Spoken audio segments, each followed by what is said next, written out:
আজকে দিনের শুরু, অনেক কাজ ছিল যেগুলো হলো না, অনেক কিছু শারীরিক মানসিক সব দিক থেকে আমরা আতঙ্কগ্রস্ত। মেট্রোর মধ্যে আটকে পড়া মানে কি ভয়াবহ অবস্থা, যারা আটকে তারাই জানে। এবার মেট্রো যে ফেয়ারটা বেরোলো, সেই ফেয়ারের সঙ্গে সঙ্গে যদি ফেসিলিটিগুলো যদি প্রোভাইড করে, সেটা তো যাত্রীদের ক্ষেত্রে খুবই দুর্ভাগ্যের।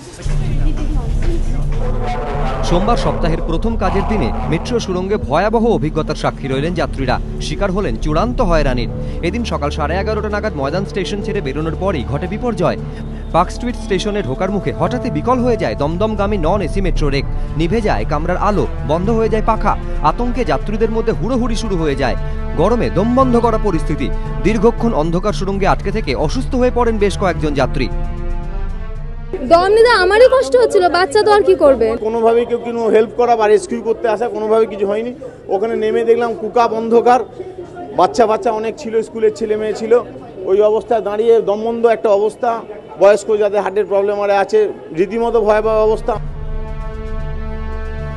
যাত্রীদের অভিযোগ, কি ঘটেছে তা নিয়ে মেট্রোর তরফে কিছুই ঘোষণা করা হয়নি। এর জেরে আতঙ্ক আরো বাড়তে থাকে।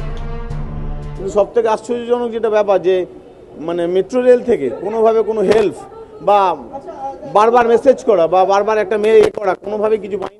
পার্ক স্ট্রিট ঢোকার আগেই সব ট্রেন বন্ধ হয়ে গেল।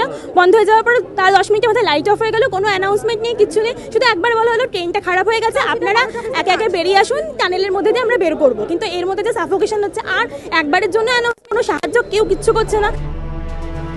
অন্ধকার সুড়ঙ্গে প্রায় 1 ঘন্টা আটকে থাকেন যাত্রীরা। মেট্রোর বেহাল পরিকাঠামোর কেন উন্নতি হচ্ছে না, প্রশ্ন তোলেন ক্ষুব্ধ যাত্রীদের একাংশ।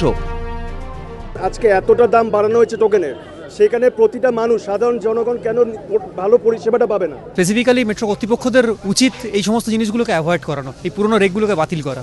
রেগুলার ব্যাপার, এটা রেগুলার ব্যাপার। কেউ সুসাইড করছে, কেউ মেট্রো খারাপ, লাইন ভেঙে যাচ্ছে, এই তো ব্যাপার। মেট্রোর কর্মীদের বলুন একটু সচেতন, একটু রেসপন্সিবল হতে। ওনাদের মনে হয় না যে আমরা মানুষ। আমরা সুপারিনটেন্ডেন্টের রুমে গেলাম, আমাদের বলা হচ্ছে কি চাই এখানে, বলছে হাওয়া খান, বলছে এবার আপনারা তো বেরোলেন, এবার হাওয়া খান, একটু বসুন, হাওয়া খান। কেন? আমাদের অসুস্থ, আমরা মানুষ নই? ঘটনার জেরে সেন্ট্রাল থেকে টালিগঞ্জ পর্যন্ত মেট্রো চলাচল বন্ধ হয়ে যায়। শুধু দমদম সেন্ট্রাল এবং টালিগঞ্জ নিউ গড়িয়ার মধ্যে মেট্রো চলছিল। এর জেরে বিভিন্ন স্টেশনে মেট্রো চলাচলে প্রভাব পড়ে। চূড়ান্ত নাকাল হন যাত্রীরা। পরে ধীরে ধীরে স্বাভাবিক হয় মেট্রো চলাচল। অরিত্রিক ভট্টাচার্য, হিন্দোল দে ও পার্থপ্রতিম ঘোষ, এবিপি আনন্দ।